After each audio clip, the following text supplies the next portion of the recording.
What's happening in South Korea? I've heard that they are supporting now Palestine. Is that true? Let's have a look. Let's find out. Assalamu alaikum, brothers and sisters. Wa I alaikum hope you're salam wa well. rahmatullahi In wa a barakatuh. historic and Alhamdulillah. unforeseen turn of events, a country known for its peaceful environment is now making headlines with its citizens taking to the streets in powerful marches and protests to get Alhamdulillah. justice, and that too for another nation altogether. For the first time in many, many years, the people have decided to raise their voice against injustice, demanding change and capturing the world's attention. The country we're talking about is none other than South Korea. The citizens of South Korea are in the news day in and day out because of the huge number of protests that they are carrying out against the onslaught happening in Gaza. There are reports that pro-Palestine organizations are holding demonstrations in a number of South Korean cities and calling on Israel to put an It's actually interesting. We have something similar here in Germany, but you see this a lot in the UK too, that the amount of protests for the protection of Gaza and that this injustice stops, like this keeps happening more frequently. And the reason why is, like, if you look at like social media, so back in the day, if governments did shady businesses somewhere, right, and things that were not so good, there was no internet, right? You didn't have social media, so whatever you did, it was hidden from the eye. But now we live in modern days where we have the internet. Everyone has like social media these days, Instagram, TikTok, or X, also known as Twitter, right? So you can access information across the globe in a heartbeat. Like, you only need one civilian to take his phone, film something happening, and then upload it on TikTok or Instagram or somewhere, and everyone will see it. People will download it and upload it on their social media page. So even if you confiscate and take the phone of someone that filmed something of the government, once this is online and another person downloads it, you can't send your soldiers into a plane and say, yo, fly to UK and do a house raid and arrest this individual. He saved it also on his phone.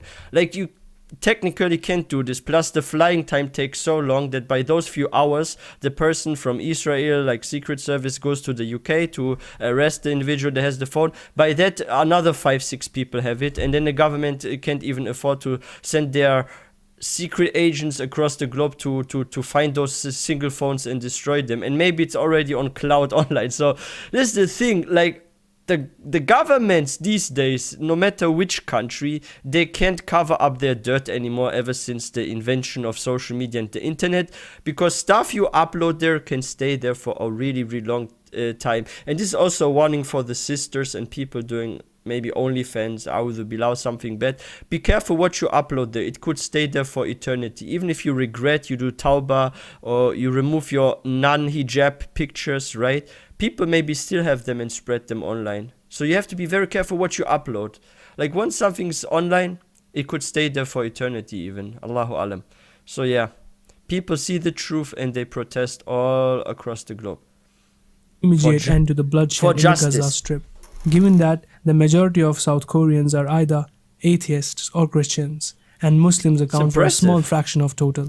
People who are not even Muslims come together to advocate against the atrocities faced by Muslims in Gaza. It is becoming increasingly intolerable that many so-called Muslim countries, such as the UAE, Egypt, and Saudi Arabia, are suppressing any protests that express solidarity with fellow Muslims in Gaza, when we witness South Korean citizens standing with the suffering Gazans rather than the citizens of these Muslim countries. There's such hypocrisy, right? Like, imagine being a country with majority Muslim and you're actually against protecting Muslims in another country. Like, this is what our ummah has turned into, sadly, right? Like, may Allah guide the people. I mean, like, this is sad. Like, oh, country X that has like 94% Muslims bans the protests for Gaza on the street. Wait, what?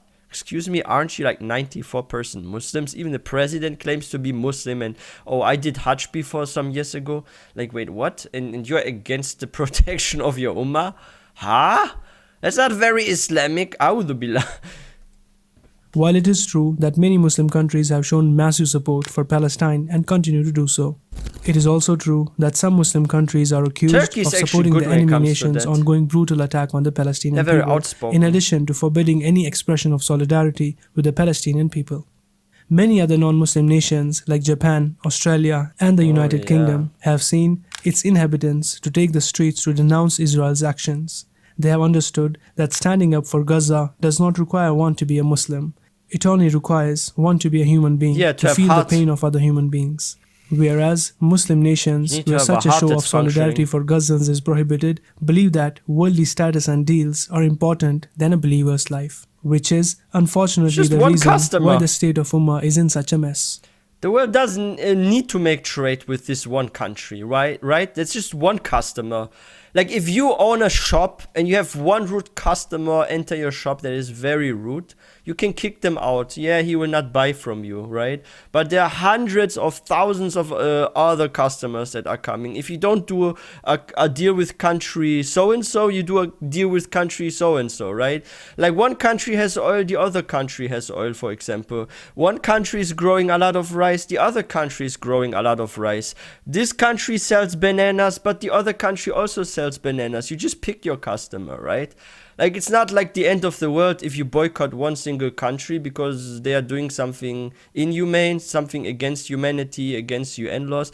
Like you boycott one country, so what? You have another trading partner. Are you going to lose a deal and a bit of money? Yeah, but you will make money elsewhere. Like that's how the business world works. Like it's not just like there's one ultimate customer and you can't find a replacement. That is not true. Like look at Russia, for example. Europe doesn't buy the oil, now does China, right? Now they're selling oil instead of to Europe to China. So what I'm saying is there's always a plan B. You can't say, oh, this is my ultimate customer, I can't find another one. You can. Look at Russia. They are selling oil now to China, not to Europe. And they're still making billions. Subhanallah. May Allah subhanahu wa ta'ala guide the Muslim Ummah. Ameen. Ameen. This is so funny. Yeah, that was very good. Wait, what? Andrew Tate exposed Israel's shocking tactics. Israel tried to buy me. We should check this out another day. That's interesting. But yeah, it's good. I love to see what they're doing in Japan and South Korea, that they're going on the streets, they are protesting. And it's actually funny when I think about it, right? Like, a Muslim country where you're supposed to actually learn the Quran and the Sunnah from a young age, even taught in high school or primary school. And yet, if you grow up as an individual and you see another brother or sister suffering and you speak up in public, you get punished for that? Wait, what? Aren't you supposed to stay behind the people of Gaza because they are your Muslim brothers and sisters? Like why are you now punishing your citizens for speaking up or for uploading something on social media? Like, what is happening here? This is scary, actually, right? Because if you can do this in Japan and South Korea, but you can't do this in a Muslim country, that is terrifying. Like, something doesn't make sense here. Should it be the other way around, where if you protest in a Muslim country, like, you are actually safe, right? But if you do it in a non-Muslim country, maybe you get into trouble with the police or something. Like, should it be the other way around? Like, it makes no sense, subhanallah. But yeah, not all Muslim countries are like that, though. I've heard news in Turkey. There are like so many protests for Gaza, and Turkey is very outspoken about this. Like, mashallah, Allahumma barik. This is very good. But I heard some other countries, I'm not going to name them here, right? Like, I don't want to create a negative atmosphere here, but there are certain, mostly Muslim countries that are acting really weird these days. Some are even banning the hijab. We recently did a video on that, right? They are banning Islamic schools. What else are they doing? They are now going against protesters, and it's just so weird. Like, like those countries, they're not gonna be turned into a caliphate anytime soon, for sure. But yeah, if you guys are new to this channel, please don't forget to hit that subscribe button for more content. If you found this video informative, please don't forget to give this one a thumbs up, and I will see you guys next time.